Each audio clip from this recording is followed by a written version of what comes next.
ये लव जिहाद जो चल रहा है, हमारी लड़कियों को भटकाया जा रहा है, ये बहुत गलत। लव जिहाद क्या मतलब, जो लव मैरिज है मैं इनके भी खिलाफ ही रहती हूँ। हमने बचपन से पूजा की है। अगर हम उस धर्म को त्याग कर हम दूसरे धर्म में चले जाएंगे तो हमारा तो सब कुछ विनाश होगा। अपने ही धर्म में शादी करनी चाहिए। ये लव जिहाद तो ये जो भी होता है ये नहीं होना चाहिए। बच्चों को फोन दे दिए बच्चों पे, उस फोन पे वो निगरानी नहीं रख रहे कि बच्चा उसमें देख क्या रहा है, कर क्या रहा है। लड़की पे नजर रख के क्या करोगे, मोबाइल पे नजर रखो ना कि ये नजर मोबाइल पे देख क्या रही है। तो सामने वाले जो भी अट्रैक्शन होते हैं वो अट्रैक्शन ना हो। हम किसी को वेलकम करेंगे तो वो हमारी तरफ अट्रैक्शन होंगे। माँ है, माँ बेटियों को समझाना चाहिए। और फोन आजकल लोग 2-2 बजे तक बात करते हैं, ये तो सही नहीं है ना। पहले समझा नहीं देंगे तो जाएगी किस रास्ते पे। आजादी नहीं है, 36 टुकड़े कर दिए, कहीं उसको भगा दिया, कहीं उसको मार दिया, कहीं वहाँ फ्रिज में रख दिया। ये उनकी आजादी छुट्टी है, इससे क्या है फिर। अभी आपने देखा होगा दिल्ली ही नहीं पूरे देश में लव जिहाद का जो केस है वो काफी मात्रा में बढ़ता हुआ दिख रहा है। आपने देखा होगा अभी पे एक 12वीं क्लास की छात्रा के साथ लव जिहाद का सनसनीखेज मामला सामने आया था, जो सनातनियों के साथ साथ उन बच्चों जो परिजन है उनको भी काफी ये आगाह करता है कि कैसे अपने बच्चों की देखभाल करें, उनकी सुरक्षा करें। जो ये हमारी बहनें हैं, जो युवा हैं, वो कैसे इन सॉफ्ट टारगेट होती है, इन लव जिहादियों के चक्कर में कैसे फंस जाती हैं। हम यहाँ पे महिलाएं हैं, उनसे भी जानेंगे, उनसे ये भी पूछेंगे कि क्या ऐसी महिलाओं के साथ उनका कोऑपरेशन है, क्या कहना चाहते हैं। और जो महिलाएं रील्स और ये जो मॉडर्न कल्चर का जो शिकार हो रही हैं, वो अपने सनातन को लेकर के क्या सजग हैं और कैसे इन जिहादियों के खिलाफ कार्रवाई हो। क्या शुभ नाम हुआ आपका? मेरा नाम कमलेश है, कमलेश राजपूत, और मैं राजपूतनी ही हूँ, दिल से भी, बाहर से भी, अंदर से भी, सब तरह से। मैं मरने के लिए तैयार हूँ अपने सनातन धर्म को बचाने के लिए। और मेरे साथ ये सब बहनें और बहुत बहनें हैं, अभी थोड़ी हैं, फिर आ जाएंगे सभी लोग।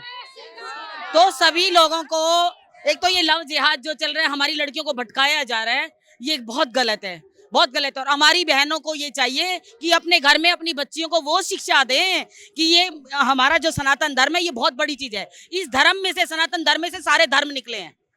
आपको नहीं लगता कि जो हमारी बहनें हैं, जो स्कूल जाया करती हैं, कॉलेज जाया करती हैं, ये बहुत ही आसानी से सॉफ्ट टारगेट हो जाती है? हाँ, क्यों उन्हें समझ नहीं है। आजकल YouTube देख रही हैं या जो भी चीज देख रही हैं, YouTube वाले भी ये समझ लें कि ऐसी चीजें डालें जिससे हमारे बच्चे अच्छी चीजें सीखें।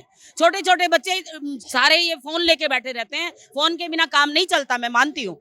लेकिन आज हमें सबको एक बीड़ा उठा लेना चाहिए कि हमारी बच्चियों को, सब पूरा देश हमारा है, इसको कैसे बचाना है, अपनी बच्चियों को कैसे बचाना है, ये ध्यान रखना चाहिए सबको। और सबको ये शिक्षा देनी चाहिए, संस्कार देना चाहिए कि हमें क्या करना है। आप भी एक माँ है, हम उम्मीद करते हैं। ये बताइए, जो लड़के जो दलीलें देती हैं, जो सवाल पूछने पे और मना करने पे जो लड़कियां दलीलें देती हैं कि मैं 18 साल की हूँ, मुझे ये राइट है, अपने घर वालों की भी नहीं सुनती, उनके लिए क्या संदेश है आपका? 18 साल की हो जाएं या बूढ़ी हो जाएं, बच्चियां तो बच्चियां ही होती हैं। माँ के लिए हमेशा बच्चियां होती हैं, और अपनी माँओं की सबको बात सुननी चाहिए, क्योंकि माँ कभी गलत नहीं कर सकती। दुनिया में पूरा संसार गलत कर सकता है, माएँ कभी गलत नहीं करती। सबसे पहले सब लड़कियों को अपनी माँओं की बात सुननी चाहिए, क्योंकि माँ जो कर सकती है वो संसार में कोई नहीं कर सकता। भगवान का नंबर भी माँ के बाद आता है। मैंने अपनी बेटी को यही शिक्षा दी है। मेरी बेटी की किडनी डायलिसिस होती है, 7 साल हो गए हैं, और किडनी फेल है उसकी, ससुराल वालों की वजह से, किसी भी तरह से।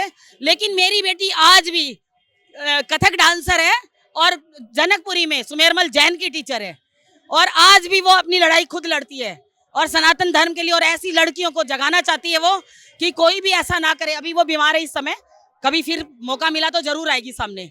आपका शुभ नाम क्या हुआ? मेरा नाम उषा उर्फ हेमलता नाम है। और मैं ये लव जिहाद क्या मतलब, जो लव मैरिज है मैं इनके भी खिलाफ ही रहती हूँ। क्योंकि हर किसी अपने सनातन धर्म में ये है कि जो गुरुजी कथाओं में बताते हैं, पितरों को जल अर्पण नहीं कर सकते दूसरे धर्म के या दूसरी बिरादरी में जाके, तो अपने पितरों का भी तर्पण करने के लिए अपनी बिरादरी में ही होना चाहिए। ये बताइए, एक तरफ योगी जी बयान देते हैं बटोगे तो कटोगे, आप फिर जातिवाद की बात कर रही हैं। नहीं, जातिवाद की नहीं है, मतलब बच्चों को इतना तो ज्ञान होना चाहिए ना कि हम जिस बिरादरी में, जिस धर्म में पैदा हुए हैं, हमें उसी धर्म में जाना। हर धर्म की बात। हाँ जी, मैं धर्म की बात कर रही हूँ, जातिवाद की नहीं कर रही हूँ। क्योंकि हम अपने धर्म का, हमने बचपन से पूजा की है। अगर हम उस धर्म को त्याग कर हम दूसरे धर्म में चले जाएंगे तो हमारा तो सब कुछ विनाश होगा, कुछ नहीं नहीं लगता कि यार ये जो समय चल रहा है, ये जो दौर चल रहा है, विकास के जो नए मापदंड तैयार किए जा रहे हैं, इसमें लड़कियां जो हैं, खास करके हम सिर्फ लड़कियों की बात नहीं करेंगे, जो युवा हैं वो भटक रहे हैं अपने धर्म से। जी।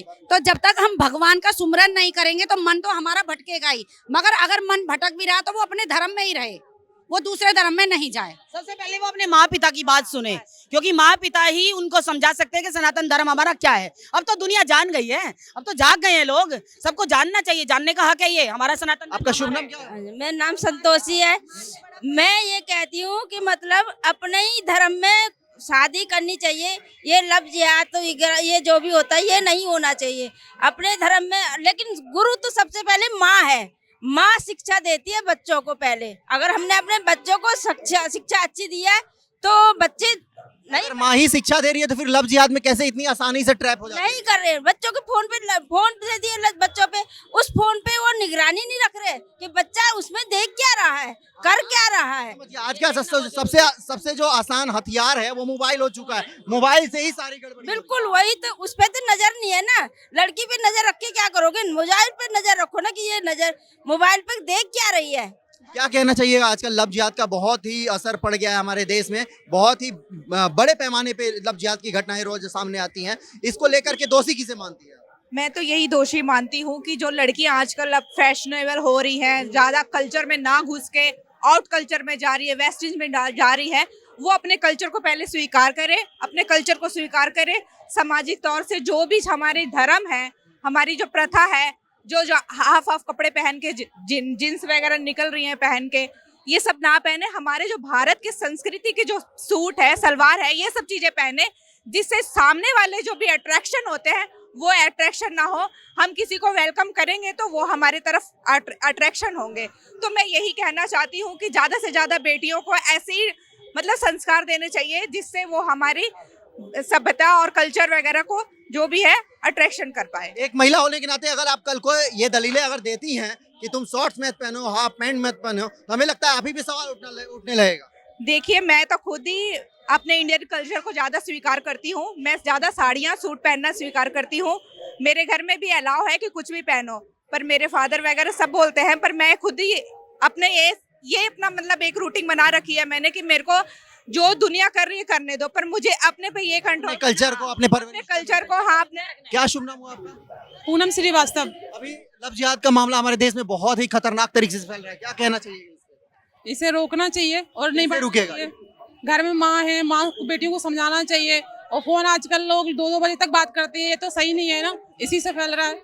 ये सब सुधारना चाहिए सब तो चीज। ये जो 2-2 बजे रात तक आप बता रही हैं लड़कियां जो बात करती हैं, इसमें सबसे बड़ा विफल कौन है? इसमें किसके पीछे किसकी नाकामी है? क्योंकि पेरेंट्स ध्यान नहीं देते ना, पेरेंट्स ध्यान देंगे तभी तो होगा सही, और पेरेंट्स ध्यान नहीं देंगे तो जाएंगे गलत रास्ते पे। क्या कहना चाहिए? की वजह से नहीं है ये, हमारी अगर सरकार चाहे ना तो रुक जाएगी। कैसे सरकार इस पे कैसे रोक चाहे तो सरकार कैसे? जब हमारी सरकार हमारा दुख समझेगी ना, हम माँ है, हमारा दुख समझना चाहिए।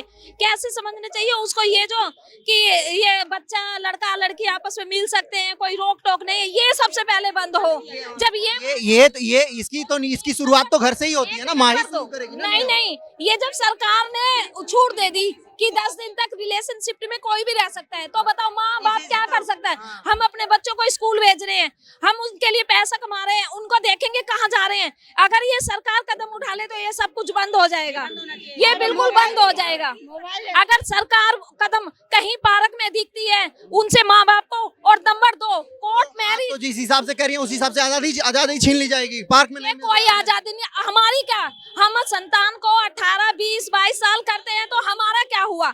हमारे जो सपने हैं, ये आजादी नहीं है। 36 टुकड़े कर दिए, कहीं उसको भगा दिया, कहीं उसको मार दिया, कहीं वहाँ फ्रिज में रख दिया, ये उनकी आजादी छुटती है। इससे क्या है फिर? बोलो क्या जो मेरी बहन ने बताया सच बताया। क्या बताया? इन्होंने बताया कि लव जिहाद और लिव इन रिलेशनशिप का वो जो ऐसे रुका आपकी इच्छा होती है कि हम अपने पसंद से बच्चे को शादी करें, बच्चे अपने मन से ही कर लेते हैं, माँ बाप की कोई इज्जत ही नहीं है। ऐसा प्यार किस काम का? ये तो पूरा श्रेय परवरिश का है ना, परवरिश जैसा। क्या पर ऐसा कोई माँ बाप अपने बच्चे को ये नहीं सिखाता है कि तुम स्कूल के बहाने किसी लड़की या लड़के से मिलो जाके, वो खून पसीने की कमाई देते हैं तो गलत नहीं सिखाते, लेकिन लड़की लड़का अपने पैर में कुल्हाड़ी मारते हैं, उनको ऐसा नहीं करना चाहिए।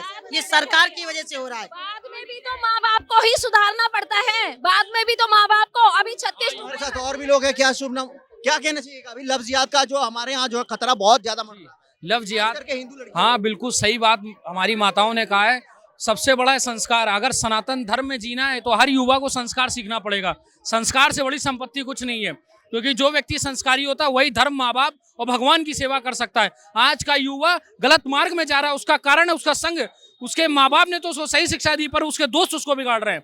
लोग ये यहाँ पे हमारे साथ महिलाएं हैं, ये कह रही हैं कि उसका सबसे बड़ा जो हथियार है जिसके चक्कर में वो सबसे ज्यादा आसानी से टारगेट होती है, वो उसका मोबाइल है। उसका मोबाइल ही उसका दुश्मन है। मोबाइल, सर मोबाइल चीज खराब नहीं है। मोबाइल तो मेरे पास भी, मैं भी कथा सुनता हूँ। व्यक्ति का सबसे बड़ा प्रभाव पड़ता है उसके पास की मित्रता कैसी है, व्यक्ति के संस्कार, उसके अंदर का ब्लड कैसा है, डीएनए। अगर मेरे प्रभु ने मुझे सिखाया, प्रहलाद जी ने सीखा भगवान की सेवा करना, आज का युवा अगर जब तक सत्संग नहीं करेगा, गुरुजनों की बात नहीं सुनेगा, आप जैसे अच्छे लोगों का संग नहीं करेगा, तो कैसे धर्मवान बनेगा। जब वो बैठी रहे पीने खाने वालों के साथ, रात के 2-2 बजे घर आता है, माँ बाप कुछ बोलते हैं तो अपशब्द बोलता है, ऐसा विधर्मी हो गया वो आज का युवा। हमारे देश में वक्फ बोर्ड एक है, बोर्ड है मुस्लिम के लिए, ये सही गलत है? जी, वक्फ बोर्ड पूरी तरह से खत्म होना चाहिए, क्योंकि वक्फ बोर्ड एक सबसे खतरनाक संगठन है, एक तरीका है पूरा। अगर सनातन को बचाना है तो सनातन बोर्ड बनना चाहिए, जैसे वक्फ बोर्ड है। वक्फ बोर्ड मतलब वक्फ बोर्ड के पैरल सनातन बोर्ड बनना चाहिए, वक्फ बोर्ड खत्म होना चाहिए। मुद्दा क्या है, सनातन बोर्ड का गठन या वक्फ बोर्ड का खात्मा? वक्फ बोर्ड का खत्म होना वो तो सरकार जाने, वो तो होगा जो होगा, पर जैसे वक्फ बोर्ड है वैसे ही सनातन बोर्ड का भी गठन होना चाहिए, जो हिंदुओं की रक्षा कर सके। ठीक है, वक्फ बोर्ड जरूरी है या फिर सनातन बोर्ड का गठन? सनातन सनातन बोर्ड। सनातन वक्फ बोर्ड आपको क्या लगता है, वक्फ बोर्ड कैसे काम करता है, क्या काम करता है? उसके बारे में तो कोई सही नहीं है। ठीक है, वक्फ बोर्ड के बारे में वक्फ बोर्ड के ये है कि जितने भी मस्जिद है वहाँ पर टेररिस्ट आए जाते हैं, उनको पनाह मिलती है, सब कुछ यहाँ से वक्फ बोर्ड में जो होता है, ये हमारी ही जमीनें को हड़प के रखा हुआ है। ये जो हमारे कांग्रेस के जो लीडर हैं, जिन्होंने कुछ पैसों के चक्कर में हमारी जो संस्कृति है, हमारी जमीनें हैं, जो भी हमारी गिरोह है, उनको सारा जब्त करके उन्होंने वक्फ बोर्ड बनाया है, जिसपे हमारा अधिकार है। हमारी आम जनसंख्या से मैं यही निवेदन करना चाहती हूँ, मोदी जी से यही निवेदन करना चाहती हूँ कि जितने भी आपने वक्फ बोर्ड में दिए हुए हैं, वो सारी चीजें हमें मिलनी चाहिए। हमारे मंदिरों में भी, हमारे ये जो जितने भी मंदिर है, हमारे मंदिरों में सारी चीजों का जैसे भी होता है, जो भी हो, वो जमीनें मिलनी चाहिए। और मैं वक्फ बोर्ड के ये खिलाफ हूँ कि हमारे जो अपनी संस्कृति में हमारा जो कुछ भी वक्फ बोर्ड का है वो होना चाहिए, बस मिलना चाहिए। हम हड़ पे गए हैं। ठीक है, ये बताइए, हमारे साथ और भी लोग हैं, इनसे हम जानेंगे, वक्फ बोर्ड जरूरी है, खात्मा वक्फ बोर्ड का खात्मा जरूरी है, सनातन बोर्ड का गठन? सनातन धर्म का गठन जरूरी है, सनातन। और नारी शक्ति, नारी शक्ति, नारी शक्ति, आत्मरक्षा, आत्मरक्षा हम करेंगे, आत्मरक्षा, आत्मरक्षा। मैं कहना चाहती हूँ जितने भी मुसलमान हैं उनको सब चीज मिल रही है। योगी से मैं यही कहना चाहती हूँ कि जितना उन्होंने वहाँ पर किया है, इस ऐसे ही दिल्ली में करना चाहिए। कितनी महिलाएं हैं, कितने ऐसे घर हैं, कितनी ऐसे बेरोजगार हैं जिनको घर नहीं मिला है। और बाकी ये मुसलमान हैं, ये मुसलमानों को बहुत ज्यादा मतलब कि सब चीज सरकार लागू कर रही है, वक्फ बोर्ड से लेके, राशन से लेके, सब चीजें से। पर हमारे को क्या मिला? मैं भी मजदूर हूँ, मैं भी काम करती हूँ, मैं भी खुद डाइवोर्स हूँ, पर मैं अपने ही कमाती हूँ, अपने खाती हूँ। पर हमारे लोगों के लिए जो सरकार जो है हमारे लिए कुछ नहीं कर रही है। पहुंच नहीं पाता, मजदूर वर्ग तक पहुंच नहीं पाता है। योगी जी की मांग दिल्ली में भी हो रही है। योगी जी, एक मिनट, हाँ, योगी जी और मोदी जी तो चाहिए ही चाहिए, दोनों राम लक्ष्मण हैं, पूरे जोर शोर से। एक मिनट, आप वक्फ बोर्ड की बात कर रहे हैं और सनातन धर्म की बात कर रहे हैं। सनातन धर्म होगा तभी वक्फ बोर्ड बचेगा, और बचाना बहुत जरूरी है। वक्फ बोर्ड को बचाना जरूरी है। क्योंकि जो जमीनें जिसकी हैं उसकी नहीं रही, और जिसने भी हड़पी है वो अपनी बना के बैठे हुए हैं। क्यों? गवर्नमेंट के अंडर में आना चाहिए और सब में बंटना चाहिए। वो जिसका माल जो कहती है कि जो अलग से ये कानून है, अलग से बोर्ड है, वो सरकार के नियम कानून के अंतर्गत होना ही चाहिए, ये बहुत जरूरी है। देखा आपने, हम अभी दिल्ली में मौजूद है, हमारे साथ महिलाएं थी, महिलाओं ने अपनी प्रतिक्रिया दी। जो लगातार हमारे देश में लव जिहाद का खतरा मंडरा रहा है, उस पर इन्होंने अपनी प्रतिक्रिया दी। साथ ही साथ सनातन बोर्ड का गठन जरूरी है या वक्फ बोर्ड का खात्मा, इस पे महिलाओं ने अपनी बात रखी। कैमरामैन मान के साथ मैं हिमांशु द्विवेदी, नई दिल्ली।